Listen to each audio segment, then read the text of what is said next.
င်္ဂလာညချမ်းပါသားတို့သမီးတွေဒီနေ့ညဆရာမဖတ်ပြမယ်ပုံမြင်လေးကတော့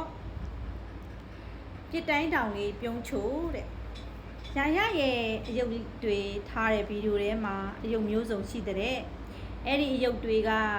တစ်မျိုးစီလှပနေတာပေါ့အယုတ်လေးတွေထဲမှာပြုံးချိုဆိုတဲ့ပြစ်တိုင်းတောင်ရုပ်ကလေးလည်းတရုပ်လည်းရှိတယ်ရာရမှာရှိတဲ့ပုံမရုပ်ကလေးကလည်းရွှေရောင်စပင်လေးတွေနဲ့တိတ်လှသလိုဝဝရုပ်ကလေးရဲ့အမွှေးတွေကလည်းနူးညံ့လှတယ်စိတ်ရုပ်ကလေးကတော့အတန်ထွက်ပြီးစကားပြောတတ်တဲ့ကွယ်တနေ့တော့ရာရာကသူ့ရုပ်လေးတွေကိုအပြေးပြိုင်ခိုင်းတဲ့အယုတ်လေးတွေအားလုံးပန်းတိုင်ကိုရောက်ဖို့ပြေးကြတာပေါ့ပြတိုင်းတောင်လေးကတော့မပြေးသေးပဲစမှတ်မှာရက်နေလေတဲ့တခြားအယုတ်တွေကပြတိုင်းတောင်တော့မပြေးရဘူးဟေးဘယ်ပြေးရမလဲသူ့မှာခြေထောက်တွေလက်တွေမပါဘူးမပူပါနဲ့သူရှုံးမှာပါလို့တယောက်တစ်မျိုးပြောကြတဲ့ဒါပေမဲ့ပြတိုင်းတောင်လေးပြုံးချိုကစကားပြန်မပြောပဲဘလို့ပြေးရမလဲဆိုပြီးစဉ်းစားနေတယ်ဆေးရုပ်ကလေးကပြင်းနေရင်တခဲအကုံလို့ဆက်ပြေးမရပဲပန်းတိုင်ကိုမရောက်ခင်ရက်သွားတယ်ဘူမရုပ်ကလေးကတော့ချော်လဲလို့ဆက်မပြေးပဲရက်လိုက်တဲ့